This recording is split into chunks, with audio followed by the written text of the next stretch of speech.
harus MKC bicara sama keluarganya. Siap nggak keluarganya ikhlas Itu sampai hal yang dia. terburuk? Karena apa?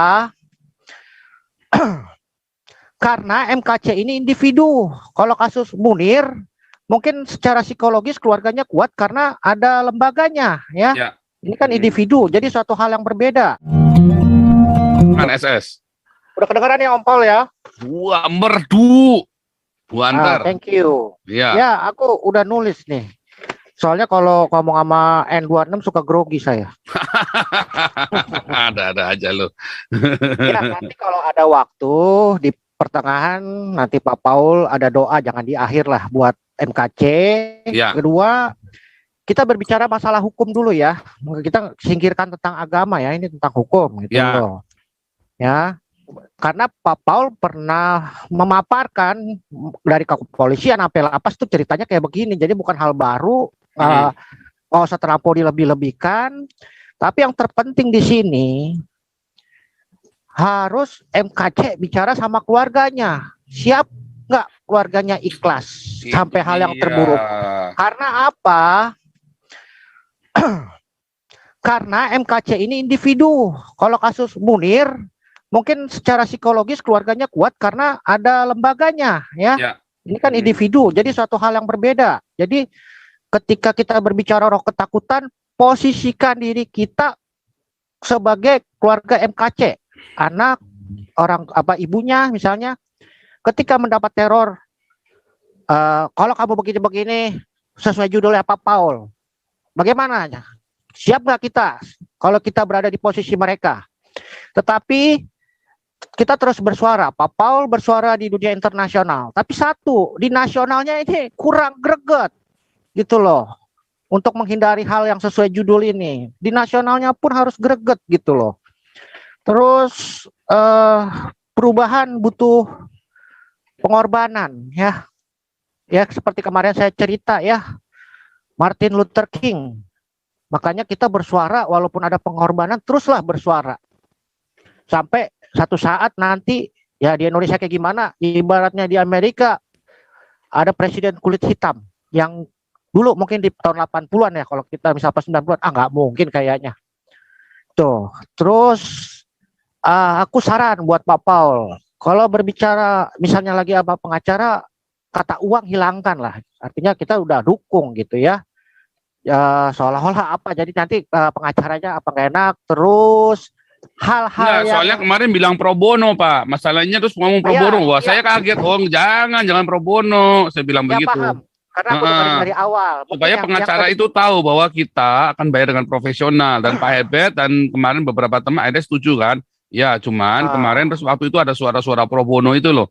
Saya bilang wah jangan pro bono ntar asal-asalan, saya bilang begitu ya. Tapi tapi pengacara ngerti Pak, kemarin sudah ngerti. Kamu tahu kan kenapa saya ngomong terang-terangan belak-belakan masalah uang, supaya kalian juga tahu ada uangnya, kalian nggak malas-malesan, tapi juga kalian juga kerja profesional. Karena dengan ada uang, berarti kalian dituntut dan kita bisa makin bisa makin menekan kalian gitu loh. Karena ini uang ini bukan dari individu, tetapi dari kolektif.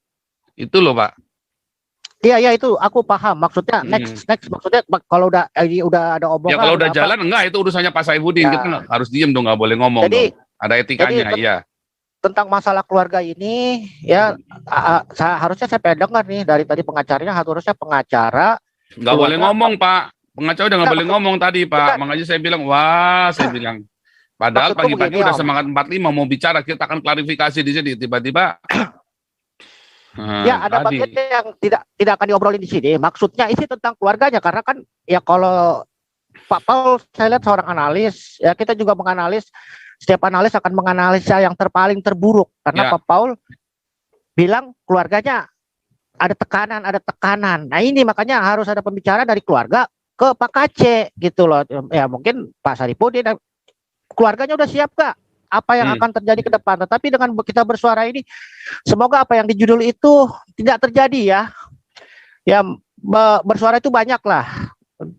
Kita nggak bisa memaksakan setiap individu masing-masing bisa bersuara, atau mungkin ya kalau ada yang punya waktu atau bisa mengorganisir, ada demo kecil, jangan hanya dunia internasional tapi nasional. Kalau sampai terjadi sesuai judul, Nah, bedanya kita sama Taliban negara ini. Ya, betul. Itu. Wah, itu ngeri Pak. Kalau benar-benar sampai akhirnya itu tadi ya, seperti beberapa teman tadi, wah itu bisa mati dalam. Mungkin Tapi tidak yang bermaksud membunuh, kalaupun, tetapi orang itu kalau lagi begitu ya Pak, begitu udah ke bawah suasana, dia nggak tahu ukurannya loh, dan kita nggak tahu seberapa kuatnya si MKC ini menahan deraan itu. Oh, ya, matinya bukan karena dipukulnya, matinya bukan karena pukulan itu, tapi karena jantungnya Pak nggak kuat dia Pak. ya makanya Ketakutan, dari ketakutan yang Pak. tadi saya bilang, keluarganya siap gak dengan yang terburuk gitu loh. Kalau kayak Hmm. karena ini kan semua di keluarga ya, mau Pak Saripudin, mau pengacara kan harinya ke keluarga karena ini individu, bukan sebuah lembaga gitu loh. Ketika Munir kan sebagai lembaga kontras ya, itu kan sesuatu yang lain Kak. Artinya Hmm. keluarganya siap gitu, dunia Iya, internasional pun siap gitu loh. lucu. Ini individu Ya, gitu. Ya oh, bukan kita pengen tahu apa yang ada di keluarganya, tetapi yang bisa mewakilkan, menguatkan gitu loh. hmm. Keikhlasannya kita berpikir yang paling buruk sesuai judul. Tapi sebelum ini terjadi, ayo kita bersuara dengan caranya masing-masing. Jangan hanya internasional, tetapi yang paling penting nasional dulu nih. Gitu Hmm. loh. Ya dari Ya. saya itu aja Om Betul, Paul. setuju, Yang setuju. tolong Itu kita tampung Pak. Nanti saya coba push Pak Saifuddin.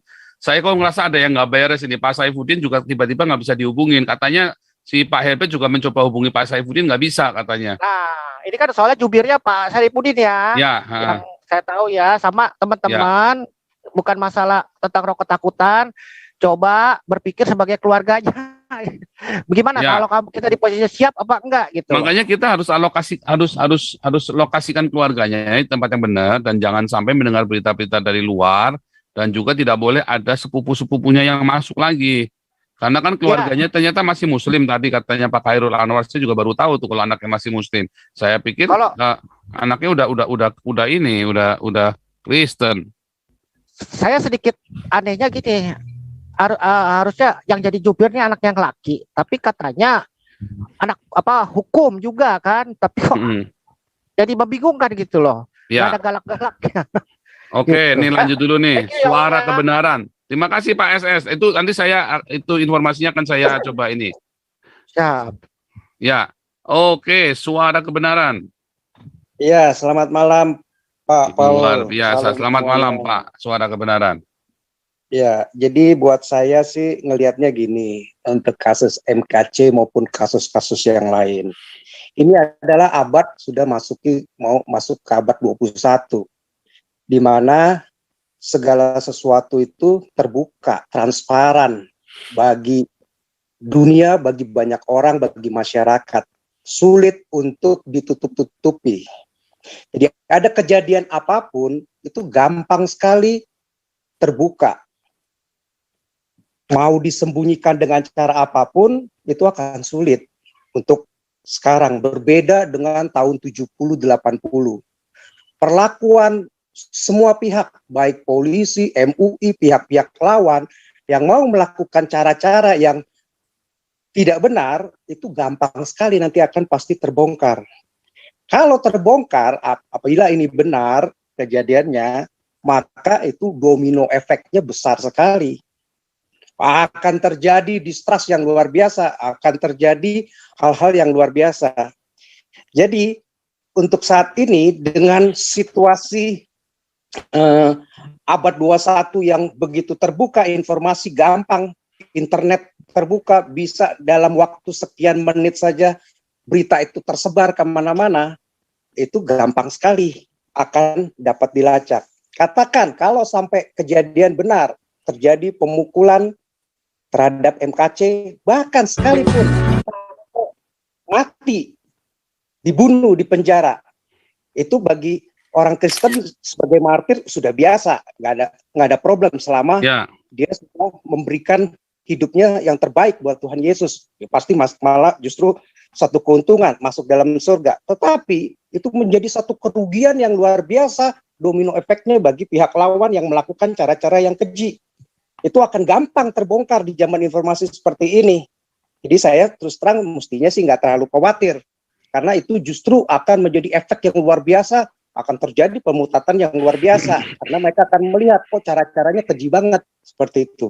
Nah, sebagai kita mungkin dari pihak kita yang saya katakan karena informasi gampang. Kalau sampai benar terjadi, itu gampang, tinggal dilaporkan ke Kontras, tinggal datang ke parpol, panggil Kapolri atau Kabareskrim atau siapapun kepalanya. Kenapa nih sampai terjadi seperti ini? Bisa datang ke anggota bagian hukum divisi hukum PDI, PSI, Nasdem, dan yang lain-lain. Kenapa melakukan tindakan seperti itu kepada warga negara Indonesia, di mana kita sebagai negara hukum kan mestinya punya azas praduga tak bersalah. Kenapa main hakim seperti itu? Nah, itu kan bisa dilakukan dan itu akan terbongkar dan efeknya akan panjang. Bisa bertahun-tahun ini kasus ini akan terus. Bahkan mungkin bisa jadi oknum-oknum yang melakukan itu ya terbongkar semua, kena. Gitu.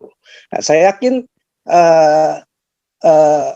nggak usah terlalu dikhawatirkan, tapi tetap kita suarakan, dipantau terus, dan kalau sampai kejadian seperti itu, kita bisa datang ke berbagai macam pihak, bisa ditampilkan terus di setiap informasi media, sehingga biar dunia bisa melihat ini ada perlakuan yang tidak adil terhadap orang-orang, entah itu mungkin di pihak kepolisian baik maupun mungkin pihak-pihak lawan yang memberi instruksi seperti itu.